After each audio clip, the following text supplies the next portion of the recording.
திட்டம், இந்த 2 திட்டங்களும் திட்டத்திற்கான மதிப்பீடு எல்லாம் தயாரிக்கப்பட்டு விட்டது.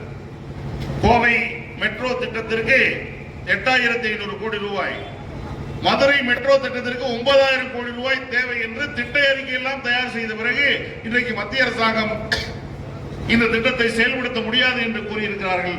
அதற்கு அவர்கள் சொல்லி இருக்கிற காரணம் 20 லட்சத்துக்கும் குறைவான மக்கள் இருக்கிறதுனால இந்த மெட்ரோ திட்டம் இங்கே செயல்படுத்தப்பட்டால் லாபகரமாக இயங்காது என்று தெரிவித்திருக்கிறார்கள்.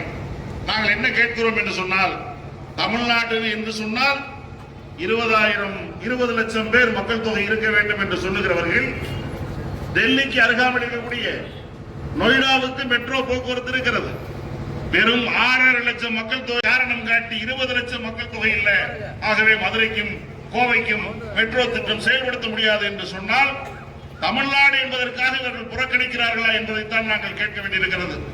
இது ஒசூரும் கூட. பெங்களூருக்கு வருகிற மெட்ரோ திட்டம், கர்நாடக மாநிலத்துக்கு வருகிற மெட்ரோ திட்டம் ஏன் ஒசூருக்கு நீடிக்கப்படவில்லை?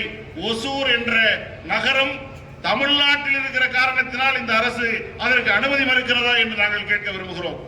ஆகவே மத்திய அரசு, மோடி அரசு இன்றைக்கு தமிழ்நாட்டை பற்றி நிறைய பேசிக் கொண்டிருக்கிறார்கள். நாட்டினுடைய பிரதமர் கூட இங்கே பொங்கல் விழாவிலே கலந்து கொண்டு நம்முடைய மத்திய அமைச்சர் எல் முருகன் அவருடைய இல்ல விழாவிலே கலந்து கொண்டு பேசுகிற போது தமிழிலே பொங்கல் நல்வாழ்த்துக்களை தெரிவிக்கிறார். நமக்கெல்லாம் மகிழ்ச்சியாக இருக்கிறது. நம்முடைய நாட்டினுடைய பிரதமர் தன்னுடைய மழலை குரலில் பொங்கல் நல்வாழ்த்துக்கள் என்று சொல்லுவதை நாம் எல்லாம் திரும்ப திரும்ப போட்டு பார்க்கிறோம். ஆகவே அப்படிப்பட்ட சிறந்த பிரதமர் இன்றைக்கு தமிழில் பேச வேண்டும் என்று விரும்பக்கூடியவர், தமிழ்நாட்டு பொங்கலை எல்லாம் கொண்டாட வேண்டும் என்று நினைக்கக்கூடியவர், தமிழ்நாட்டுக்கான இந்த மெட்ரோ திட்டத்தை ஏன் அனுமதிக்க மறுக்கிறார்? கோவைக்கு ஏன் மறுக்கிறார்? மதுரைக்கு ஏன் மறுக்கிறார்? ஒசூருக்கு ஏன் மறுக்கிறார் என்ற கேள்வியை நாங்கள் எழுப்ப விரும்புகிறோம். ஆகவே மத்திய அரசாங்கம் பாரபட்சமாக இன்றைக்கு இருக்கிறது. மாநிலங்களை பாரபட்சமாக பார்க்கிற போக்கு இங்கே இருக்கிறது.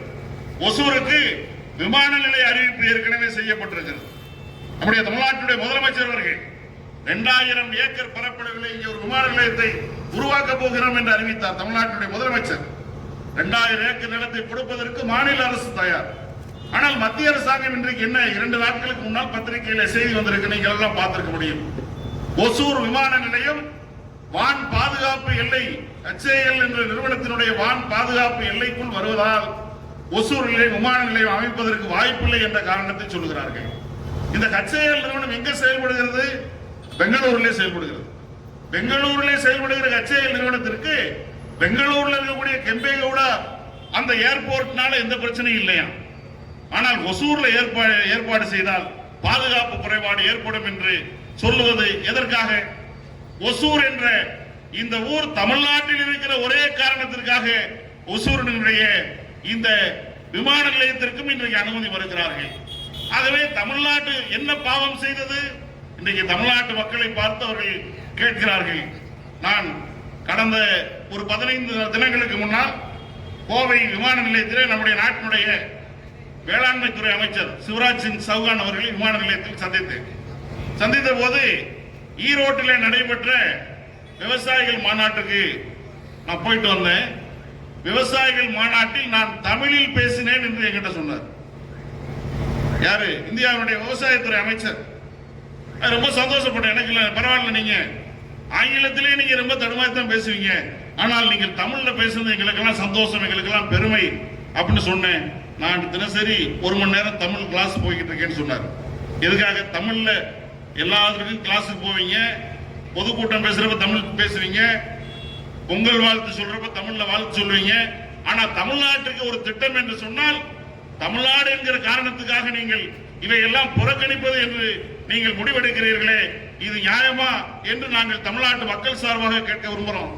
தமிழ்நாடு இந்தியாவுடைய ஒட்டுமொத்த இந்தியாவினுடைய வருவாய், GST வருவாயில் தமிழ்நாடு குறிப்பிடத்தக்க பங்கை செலுத்திக் கொண்டிருக்கிறது. இதை இந்த பகுதியில் உருவாக்கப்பட்டக்கூடிய தொழிற்சாலைகள், மோட்டார் வாகன உற்பத்தியிலே கொடிகட்டி பறக்கக்கூடிய தொழிற்சாலைகள் தமிழ்நாட்டில் இருந்து கொண்டிருக்கிறது.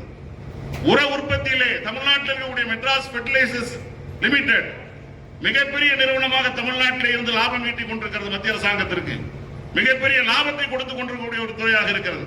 எல்லா வகையிலும் தமிழ்நாட்டுடைய வருமானத்தை எல்லாம் அகில இந்திய கணக்கிலே கஜானாவிலே சேர்த்துக் கொண்டு தமிழ்நாட்டுக்கான திட்டங்களை எல்லாம் நீங்கள் நிராகரித்துக் கொண்டிருந்தால் வரக்கூடிய சட்டமன்ற தேர்தலிலே நீங்கள் கைகோர்த்திருக்கிறீர்களே, நம்முடைய அதிமுகவோடு அந்த அதிமுகவும் சேர்ந்து தமிழ்நாட்டு மக்களால் புறக்கணிக்கப்படுவீர்கள் என்பதை நான் இந்த நேரத்திலே தெரிவித்துக் கொள்ள விரும்புகிறேன்.